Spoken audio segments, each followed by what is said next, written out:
All right, let's get right into it.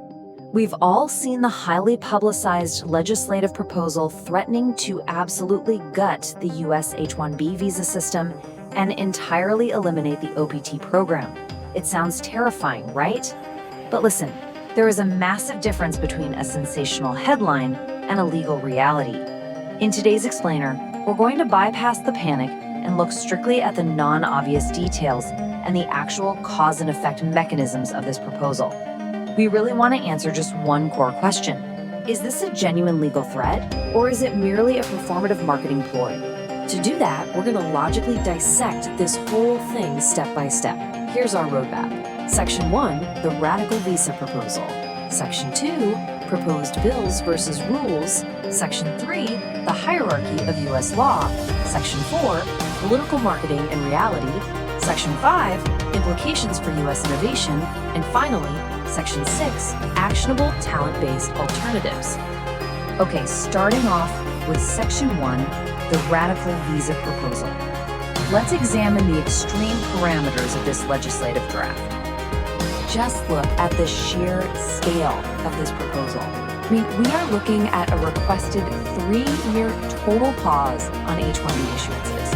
And then, following that, a drastic cap reduction from 85,000 down to just 25,000.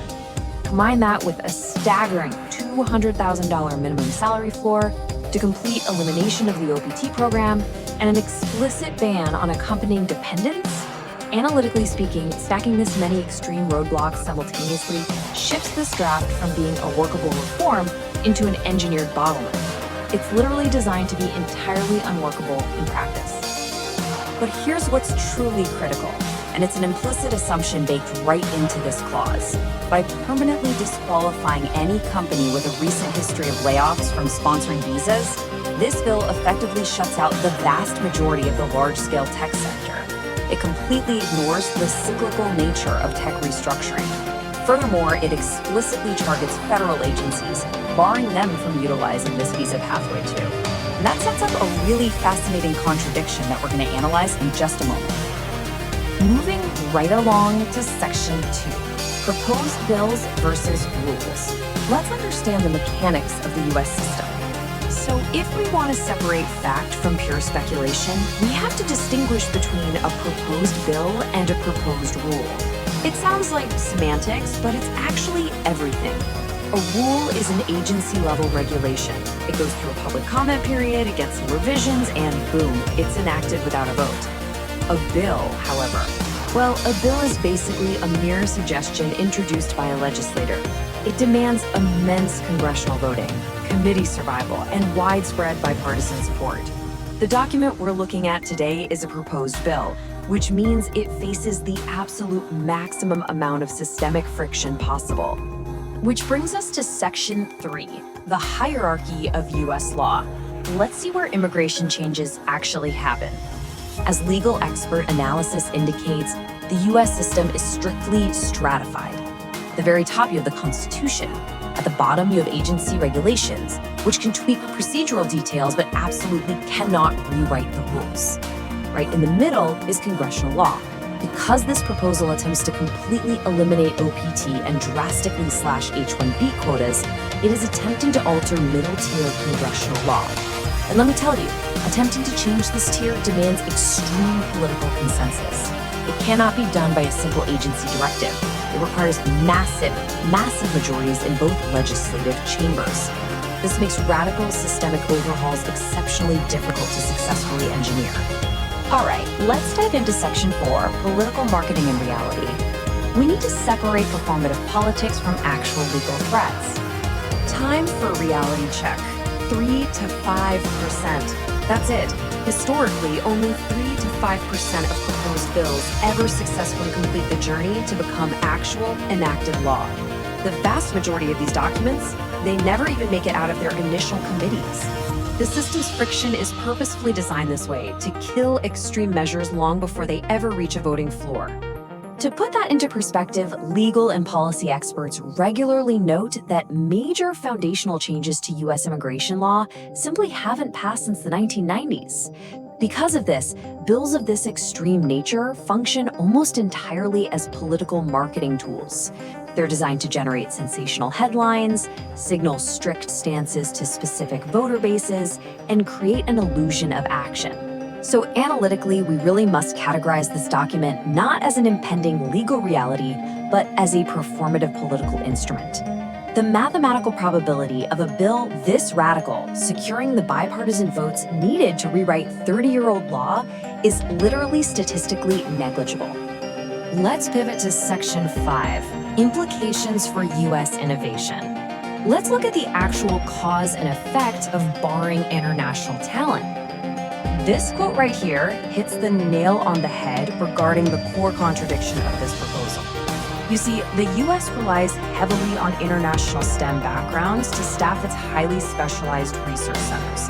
By barring federal agencies from sponsoring visas, you directly lock international PhDs out of the very facilities tasked with maintaining domestic technological superiority.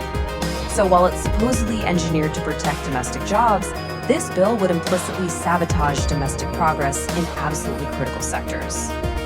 So, what's the actual outcome?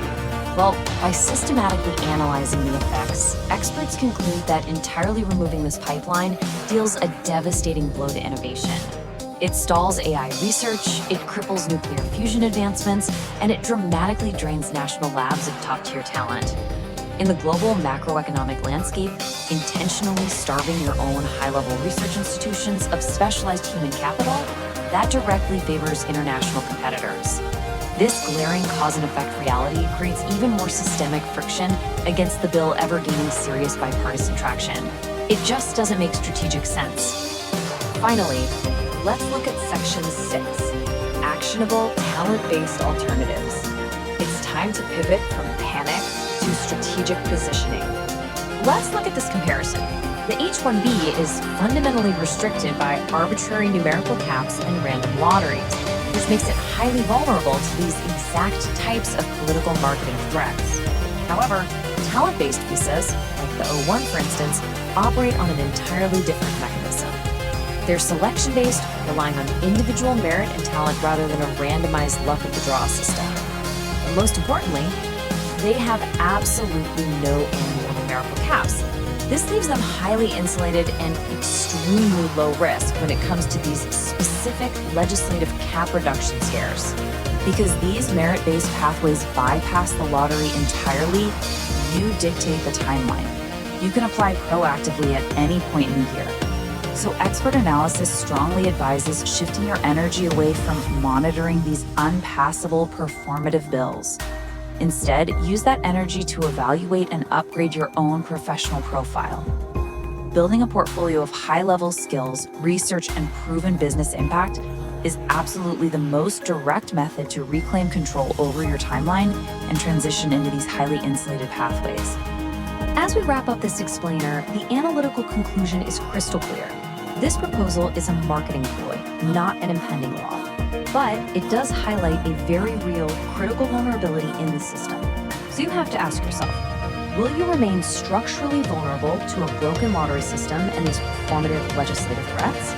Or are you going to take strategic control by actively building a profile suited for merit-based alternatives?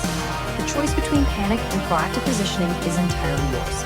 Thanks for joining me for this deep dive, and remember, keep focusing on the things you can actually control.